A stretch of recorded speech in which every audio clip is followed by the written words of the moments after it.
আসসালামু আলাইকুম রহমতুল্লাহ। মাইবুকাল টিউন থেকে আমি আছি আপনাদের সাথে তাফাজ্জুল হক। আজ আপনাদেরকে দেখাবো কিভাবে আপনারা রকেট থেকে বিকাশে টাকা ট্রান্সফার করবেন, সম্পূর্ণ এ টু জেড আজ আপনাদের মাঝে দেখাবো। চলুন দেখে নেই কিভাবে আমরা রকেট থেকে বিকাশে টাকা পাঠাবো। তো আমরা আমাদের মোবাইলের স্ক্রিনের মধ্যে চলে গেলাম, সেখান থেকে আমরা রকেটে প্রবেশ করব। এখানে আপনারা ব্যালেন্স দেখতে পাচ্ছেন, আমার রকেটের ব্যালেন্স 323 টাকা। তো এখন আমরা যেটা করব, ফান্ড ট্রান্সফার অপশনটি যেটি রয়েছে সেখানে আমরা ক্লিক করব। তো এখানে যদি আমরা ক্লিক করি, তারপর একটা অপশন দেখতে পাচ্ছেন MFS। তো সেখানে আপনারা ক্লিক করবেন। ক্লিক করার পর এখানে সিলেক্ট MFS, সেখানে আপনাদেরকে ক্লিক করতে হবে। তো এখানে আপনারা যেহেতু বিকাশে টাকাটা নেবেন, বিকাশ সিলেক্ট করে দিবেন।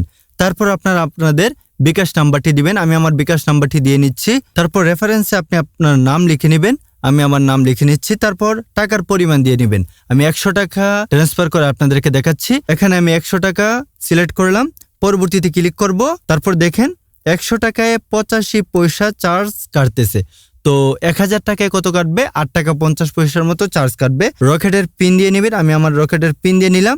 তারপর লেনদেন নিশ্চিত করতে উপরের বাটনটি চেপে ধরে রাখুন। এখানে আমরা আমাদের চেপে ধরে রাখলাম। এই যে দেখেন লাইভ আপনাদের সামনে কিন্তু আমার রকেট থেকে বিকাশে টাকাটি চলে গেছে। এই যে দেখেন বিকাশের SMS চলে আসছে, 100 টাকা NPSB তে চলে গেছে। আপনারা এভাবে রকেট থেকে বিকাশে টাকা ট্রান্সফার করতে পারেন। ভালো থাকবেন, দেখা হচ্ছে পরবর্তী কোনো ভিডিওতে।